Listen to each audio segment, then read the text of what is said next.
देख रहे हैं लोग, रिमार्क्स के फर्क भी देख रहे हैं लोग, चेहरे भी देख रहे हैं लोग, फैसले भी देख रहे हैं। और वो ये देख रहे हैं कि एक नालायक और नाअहल को बचाने के लिए इंसाफ का पूरा निज़ाम, अदलिया की इज्जत, जजों की इज्जत को झोंका जा रहा है।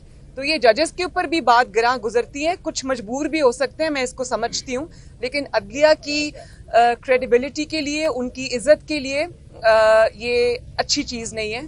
इसको मेरा ख्याल है कि एक ऐसे शख्स को बचाने के लिए जिसके जाने की दुआएं पूरा पाकिस्तान मांग रहा है और जिसको गली गली महल्ले महल्ले लोग इल्काबाद से नवाज रहे हैं, जिसने नालायकी और नाअहली से आटा चोर, वोट चोर, चीनी चोर, गैस चोर, बिजली चोर के नाम से उसको याद किया जा रहा है, ऐसे शख्स को बचाने के लिए अदलिया और अदल का पूरा निज़ाम झोंकना मेरा नहीं ख्याल के कोई अक्लमंदी है। अच्छा मैडम ये बताइए, दूसरी बात ये कि आपने वीडियो की जहाँ तक सवाल किया, तो वीडियो बनाने वाले भी ये खुद, वीडियो रिलीज करने वाले भी ये खुद, पैसे लेने वाले भी ये खुद, पैसे देने वाले भी ये खुद। तो ये किसको बेवकूफ बना रहे हैं भाई?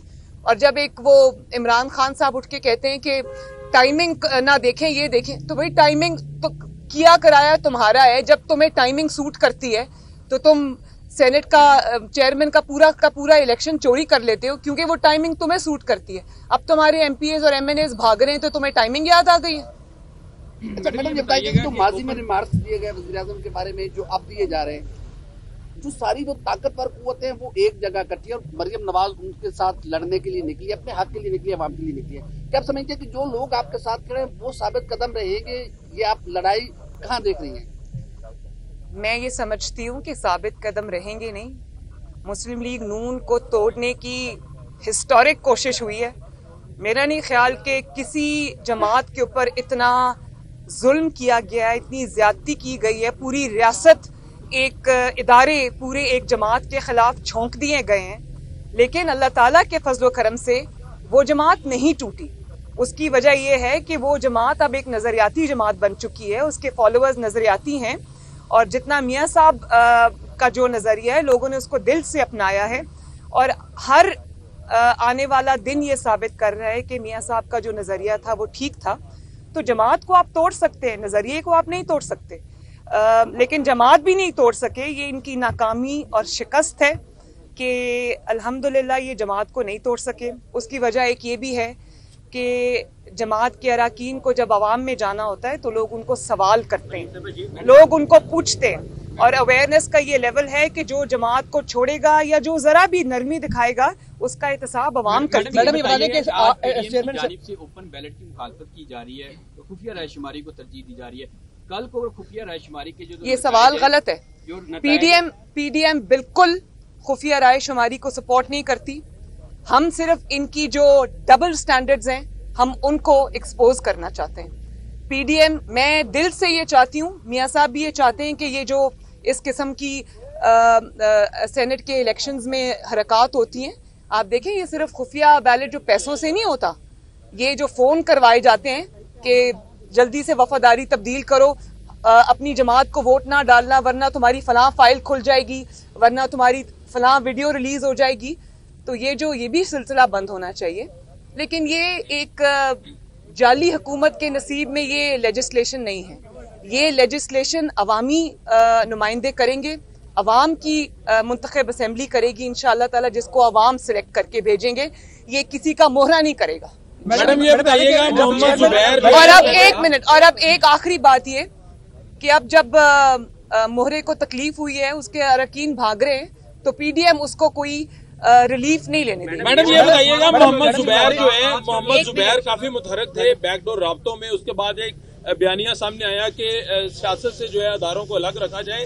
तो अब मोहम्मद जुबैर के बाद कोई ऐसा बंदा फाइनल हुआ है पार्टी में कि जो बैकडोर राब्ते कर सके, मामला को सीधे रास्ते पे लेके आए? के बीच में डीजीआईएसपीआर ने जो बयान दिया है कि उनका सियासत से कोई ताल्लुक नहीं, आपके पास कोई सबूत है तो सामने लेके आए। आपके पास सबूत है जो आप लोग इल्जामात लगाते रहे हैं? देखिए, डीजीआईएसपीआर मेरे लिए मोहतरम है, फौज के इदारे के स्पोक्स पर्सन है और अच्छे इंसान है। वो सियासत से अपने आप को, मैं उनकी पर्सन की बात करती हूँ कि वो दूर रखते हैं, लेकिन जब वो इस तरह की बात करेंगे तो अवाम में मजाक उड़ेगा।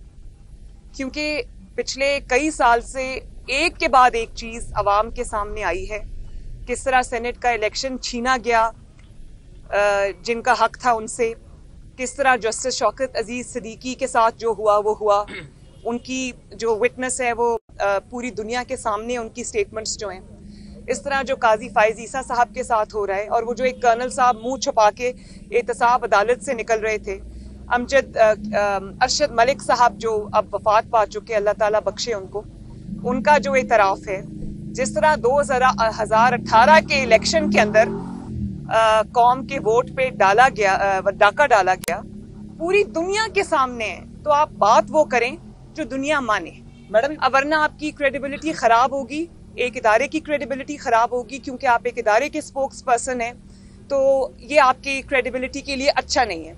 अगर आप बिल्कुल रात को दिन कह के बताएंगे तो लोगों को पता है कि बाहर रात है भाई, वो दिन देख के समझेंगे आप झूठ बोल रहे हैं, तो ये आपकी क्रेडिबिलिटी के लिए और इदारे की क्रेडिबिलिटी के लिए अच्छा नहीं है। इससे बेहतर है कि आप खामोशी इख्तियार करें, आप बिल्कुल इस चीज के ऊपर बात ना करें, लेकिन ये गलत बयानी ना करें। मैडम ये बता दें कि चेयरमैन सेनेट इलेक्शन के अंदर इलेक्शन के निजाम में तब्दीली का बयानिया मियां साहब का भी है, आपका भी है, बाकी जमातों का भी है। ज़िमनी इलेक्शन भी आ गया, लेकिन वही पैरामीटर, वही स्टैंडर्ड जो जनरल इलेक्शन 2018 का था, फिर वही सवाल नहीं उठेगा। और फिर कल को नेक्स्ट जनरल इलेक्शन जब आएगा तो हम अगर इलेक्शन इस्लाहात नहीं करते तो कैसे निजाम? नहीं, इंशाल्लाह जरूर करेंगे, क्यों नहीं करेंगे इलेक्शन इस्लाहात। PDM भी यही चाहती है, पाकिस्तान मुस्लिम लीग नून भी ये चाहती है कि हकीकी जमहूरियत हो, जिसको वो लोग वोट डालें, डिब्बों में से उसी का वोट निकले, RTS ना बैठ जाए और जनूबी पंजाब का महाज अचानक ना खड़ा हो जाए। हम भी यही चाहते हैं, लेकिन मैंने जैसे आपको बताया कि ये जो लेजिस्लेशन है वो इस बंदा ताबेदार के साथ बैठ के नहीं हो सकती। मैडम ये बताइएगा, लास्ट क्वेश्चन आप ले लें मैडम, पहले जी मैडम ये बता दें कि चेयरमैन सेनेट का जब इंतखाब हुआ था तो उसमें आपके 7 लोग थे जिन्होंने पार्टी से बेवफाई की थी, क्या आप समझते हैं कि उनके नाम भी सामने आने चाहिए? मैं ज़रूर इस बात में इस चीज़ का साथ देती हूँ कि नाम सामने आने भी चाहिए। कुछ हमें खुद पता भी है, इल्म भी है, लेकिन बात यह है कि जो शख्स वैसे अपनी पार्टी छोड़ना नहीं चाहता, जो अपनी पार्टी के खिलाफ गद्दारी नहीं करना चाहता, जो अपनी पार्टी से बेवफाई नहीं करना चाहता, जब आप उसके ऊपर इस किस्म की प्रेशर डालेंगे, दबाव डालेंगे, उसको फ़ोन कराएंगे, उसकी फाइल्स खोलेंगे, तो लोग मजबूर हो जाते हैं।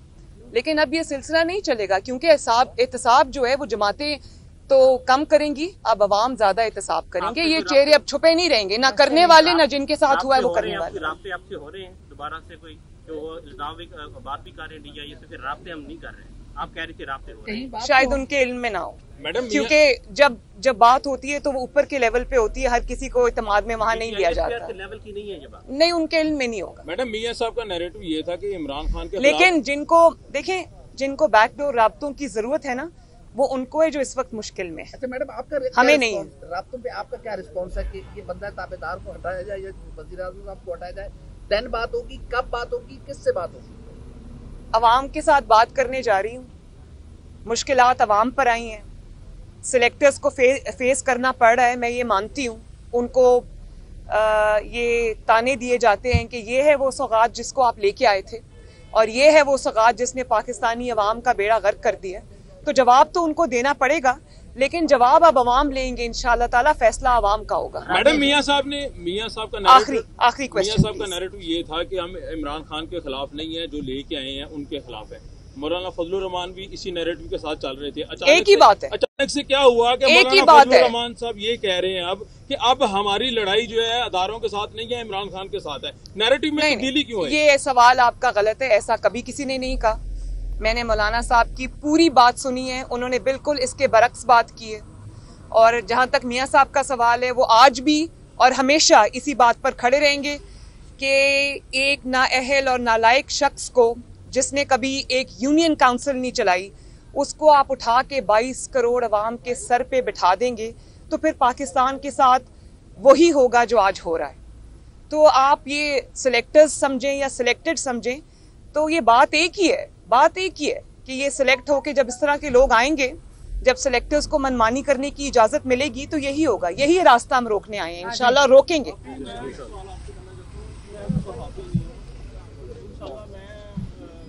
से लेकर मैंने वोट कि जो आवाम के हक में होता है। इस बार भी मैंने वोट इमरान को दिया था, इस सोच में दिया था शायद कि ये कोई इंसाफ से बेहतर आए, लेकिन ये हमारा अंदाजा गलत नहीं था। आपको पता है कि चीनी का क्या रेट है, आपको पता है कि घी का क्या रेट है, ऑयल का क्या रेट है, सब्जी का क्या रेट है, पेट्रोल का क्या रेट है, और जो लोग मजदूर दिहाड़ीदार तबका काम करता है उनका क्या हाल हो गया। हम आपके साथ हैं यार, बस करें आप मजबूत तरीन तरीकेकार से चलेंगे, हम आपके साथ। बड़ी मेहरबानी आपकी, जान छूटेगी। मैं भी आपके साथ हूँ। आप ही के साथ जो ज्यादती हुई है उसको हम अनडू करने की कोशिश कर रहे हैं, उसका अजाला करने की कोशिश कर रहे हैं। लेकिन मैं आपसे ज़रूर ये कहना चाहूँगी कि ये तो नहीं, मैं ताना तो नहीं दे सकती कि तब्दीली पसंद आई है आपको, मुझे पता है आपको पसंद नहीं आई, लेकिन मैं ये, हाँ मुझे पता है कि बेचारे तब्दीली को वोट देने वाले अब छुपते फिर रहे हैं। लेकिन मैं ये ज़रूर कहूँगी कि आपने एक दफ़ा बड़ा अच्छा किया, वैसे आपने एक दफ़ा इसका एक्सपोज होना, इसका चेहरा आवाम के सामने आना बहुत ज़रूरी था। शुक्रिया, थैंक यू।